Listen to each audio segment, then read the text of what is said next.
गोपाल हरे गोविंद हरे गोपाल हरे केशव माधव श्याम हरे गोविंद हरे गोपाल हरे केशव माधव श्याम हरे नारायण हरे कृष्ण हरे नारायण हरे कृष्ण हरे नारायण हरे कृष्ण हरे नारायण हरे कृष्ण हरे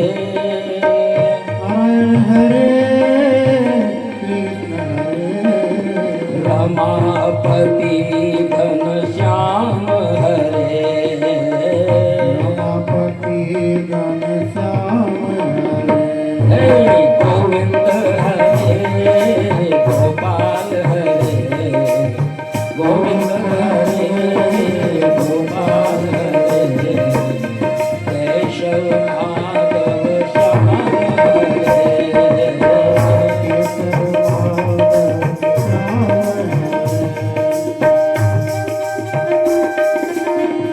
बोलिए वृंदावन बिहारी लाल की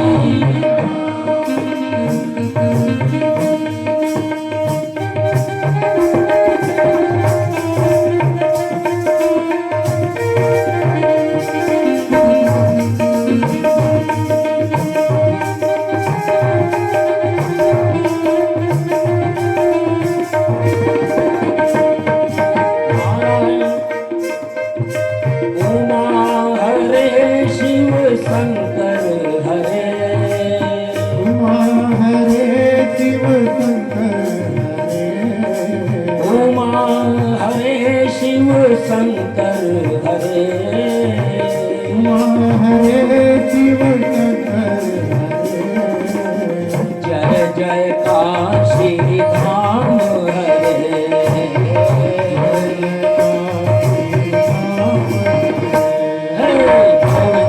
हरे गोपाल हरे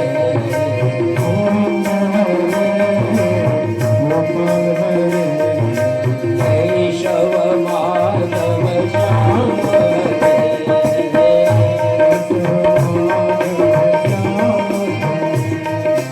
हरि बोल बोलिए वृंदावन बिहारी लाल की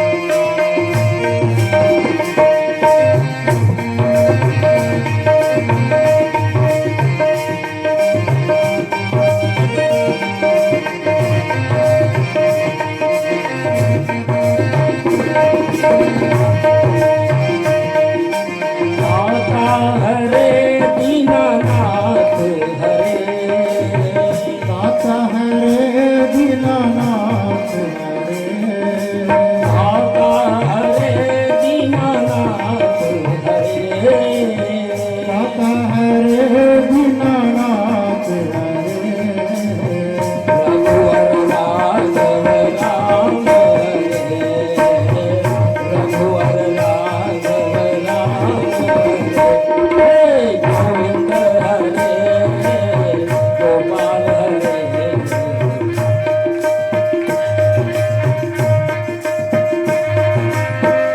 केशव माधव श्याम हरे केशव माधव श्याम हरे केशव माधव श्याम हरे केशव माधव श्याम हरे।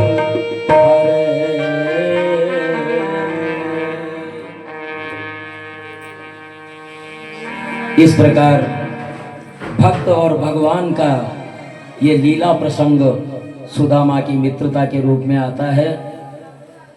फिर एक बार देव यात्रा के पर्व पर अर्जुन द्वारका आए थे और सुभद्रा अर्जुन को बहुत चाहती थी, अर्जुन भी सुभद्रा को चाहते थे। तो भगवान कृष्ण की सम्मति से ये सुभद्रा का हरण करके ले जाते हैं। बलराम जी नाराज होते हैं, लेकिन कृष्ण भगवान उन्हें समझा लेते हैं और इस प्रकार अर्जुन और सुभद्रा का विवाह होता है।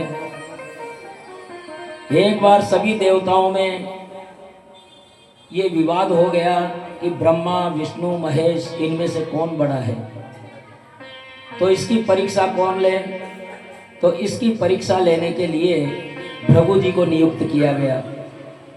भृगु जी को नियुक्त किया गया। भृगु जी सबसे पहले ब्रह्मलोक में गए। ब्रह्मलोक में गए, वहां जाकर के और ब्रह्मा जी ने प्रणाम किया, लेकिन उन्होंने प्रणाम का उत्तर नहीं दिया।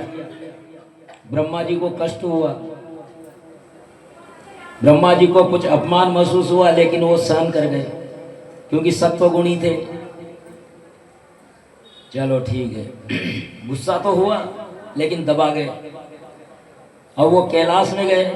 भृगु जी कैलाश में जाते हैं और भोलेनाथ कहते हैं कि अरे आओ मित्र, आओ मेरे भाई बंधु, आओ गले लग जाओ। इतना में भृगु जी कहते हैं हे कपालिक दूर रह, मैं कपालिकों के गले नहीं लगता। इतने में त्रिशूल मार करके लेकर के मारने दौड़े। बोले भगवती पार्वती ने उन्हें रोक लिया कि भगवान क्षमा करो क्षमा करो। भृगु जी वहां से चले क्षीर सागर में। शेष सैया पर सोए हुए हैं भगवान विष्णु, लक्ष्मी जी चरण चाप रही है। और ऐसे में जाकर के आओ देखा न ताओ, और भृगु जी ने लात मारी भगवान की छाती पर। भगवान जागे, अरे प्रभु मैं लक्ष्मी जी के साथ था इसलिए आपका आना नहीं जान पाया, मेरी छाती तो वज्र की है, आपके चरण बड़े कोमल है, कई चरणों पर चोट न लगी हो। इस प्रकार जब नारायण ने कहा तो भृगु जी ने घोषित कर दिया कि तीनों देवताओं में विष्णु ही सबसे महान है। बोले विष्णु भगवान की।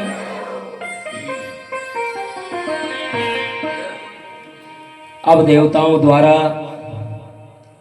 भगवान की प्रार्थना की जाती है। गुप्त रूप से ही आए थे ना पहले भी, पुरुष सूक्त से प्रार्थना करके भगवान को कहते हैं भगवान धरती भोजा मर्री, अवतार ग्रहण करो।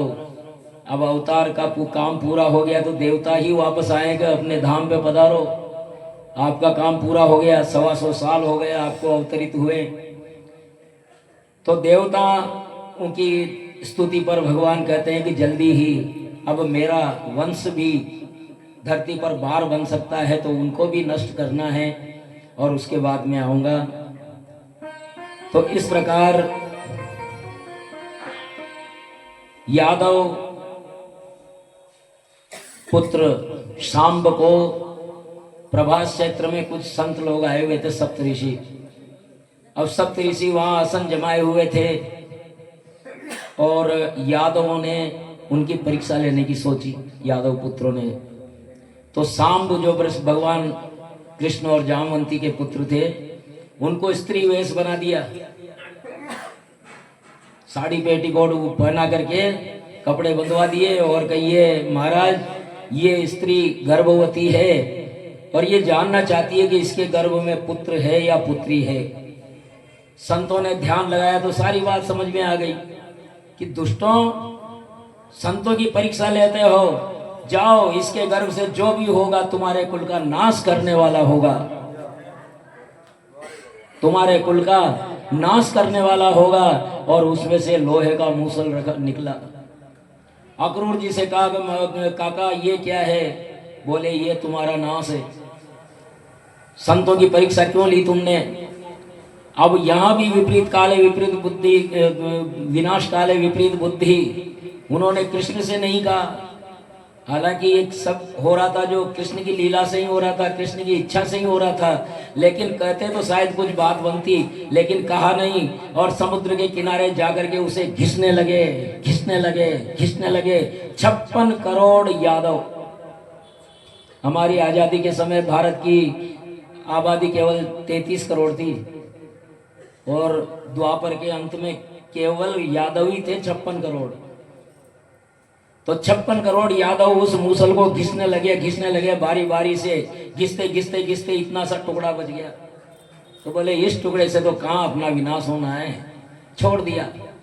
उसको मछली ने निगल लिया और मछली किसी धीवर के जाल में फंस गई और उसे एक भील ने अपने बाण का फर बना लिया इस प्रकार यदुकुल को शाप लगा। यादव प्रभास यात्रा करते हैं और यदुकुल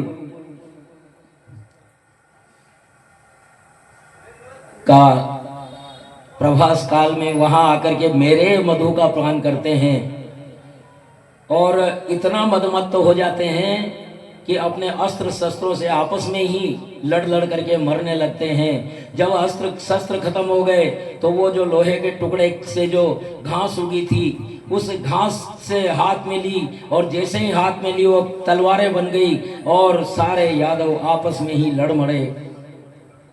अब उद्धव भगवान श्री कृष्ण जो अश्वत्थ के पेड़ के नीचे एक पैर पर दूसरा पैर रख करके बैठे हुए थे, उनकी पैर में आंख थी, इसीलिए उनको अधोक्षज कहा जाता है। तो उद्धव भगवान के पास आते हैं।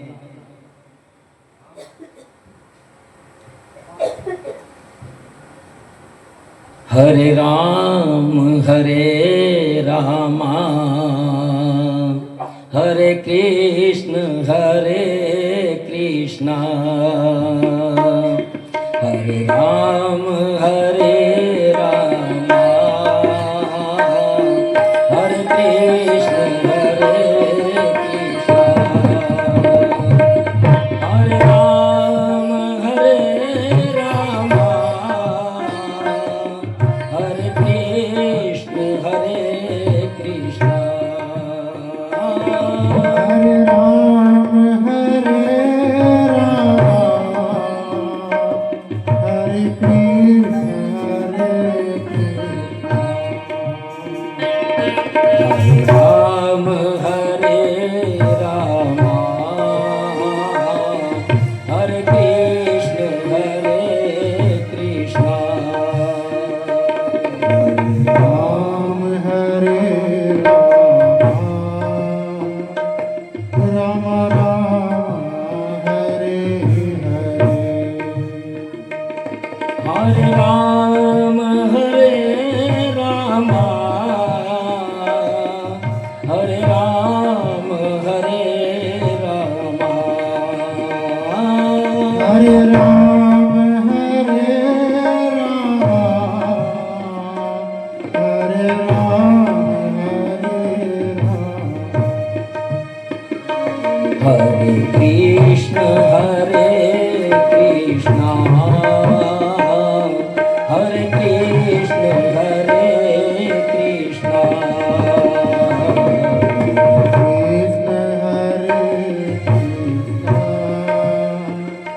कृष्ण कृष्ण हरे हरे हरे राम हरे रामा हरे कृष्ण हरे कृष्ण हरे राम हरे राम राम राम हरे हरे और इस प्रकार भगवान के कुल का विनाश हो गया है और उद्धव भगवान के अंतिम समय में भगवान के पास पहुंचते हैं। हे प्रभु, द्वारका में अपशकुन होने लगे हैं। उद्धव समझ गए थे कि प्रभु धराधाम से स्वधाम की तैयारी में हैं, तो बोले मैं आपकी शरण में हूं। हे प्रभु, मैं आपके बिना रह नहीं पाऊंगा, इसलिए मैं भी आपके साथ ही जाऊंगा। कृष्ण भगवान कहते हैं कि जब साथ आए नहीं तो साथ जाने का क्या मतलब है। जब साथ आए ही नहीं तो साथ कैसे चलना कैसा। तो ये तो स्वप्न है, माया है, भ्रम है, सत्य तो केवल आत्मा है। भगवान ने त्याग व संन्यास का उपदेश दिया। त्याग और संन्यास का मार्ग बड़ा कठिन है, कोई सरल मार्ग दिखाइए, कृपया ज्ञान दीजिए। भगवान कहते हैं कि मैंने मनुष्य जन्म देकर के क्या कम कृपा की है। अब तो तुम स्वयं पर ही कृपा करो, स्वयं अपने गुरु बन जाओ, अपना उद्धार करो। आत्मा का उद्धार हम स्वयं ही कर सकते हैं, कोई दूसरा नहीं कर सकता। आत्मा ही गुरुत्वमेव। उद्धव कहते हैं कि भगवान आप ही हमारे गुरु है, लेकिन भगवान कहते हैं कि स्वयं के लिए भावपूर्वक प्रयत्न करो। मेरे समान, मेरे सिवा जो कुछ भी है मिथ्या है। अंतर मन से प्रेरणा नहीं होगी तो उद्धार भी नहीं होगा। काटे पे कदरी फलई, कोटि जतन को सींच। कितने ही जतन कर लो, लेकिन गुरु बिना ज्ञान नहीं मिल सकता। और जब अंतर से प्रेरणा नहीं निकलेगी तब तक मोक्ष नहीं होगा। उद्धव ने कहा मैं धन नहीं मांग रहा प्रभु, मुझे आत्म तत्व का ज्ञान आपके सिवा और कोई नहीं दे सकता।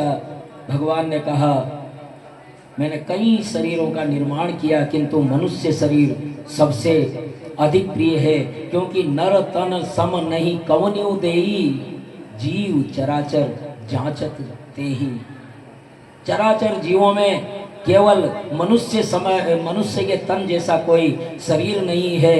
अरे ये नरक स्वर्ग अपवर्ग निशेनी, नरक स्वर्ग कहीं भी जा सकता है। इस शरीर से कर्म करके स्वर्ग में जा सकता है, इसी के शरीर से दुष्कर्म करके नरक में जा सकता है, और इसी शरीर से कर्म करके निष्काम कर्म करके अपवर्ग को भी पा सकता है, मोक्ष को भी पा सकता है।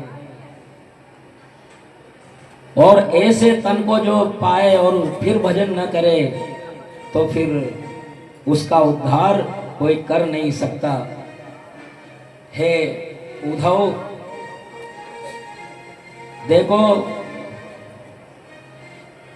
ये पंच इंद्रियों में घिरा हुआ, पंच कर्मेंद्रियों में घिरा हुआ प्राणी है। ये जब तक इंद्रियों के विषय विराग के पर्दों में पड़ा रहता है तब तक इसका मोक्ष हो नहीं सकता। ये इंद्रियों के विषय विराग के पर्दे हटेंगे तब ही मनुष्य कुछ पा सकता है। इसीलिए कहते हैं घूंघट के पट खोल रे तो है पिया मिलेंगे। घूंघट के पट खोल रे तो है पिया मिलेंगे। घूंघट के पट खोल रे।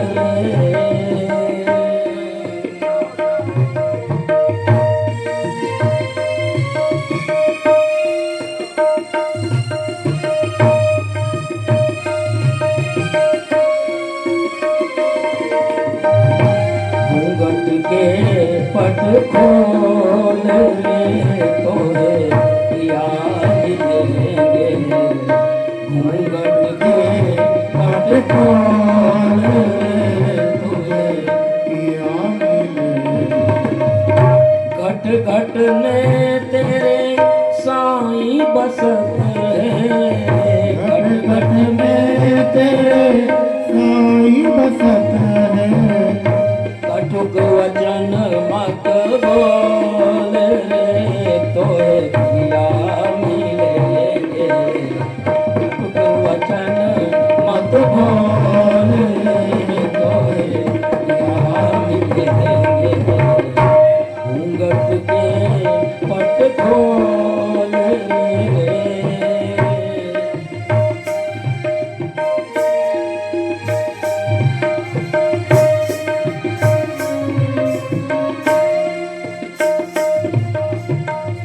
धन जोबन का गर्व न कीजे। धन जोबन का झूठा इनका मोल रे तो पिया मिलेंगे। घूंघट के पट खोल रे तो पिया मिलेंगे।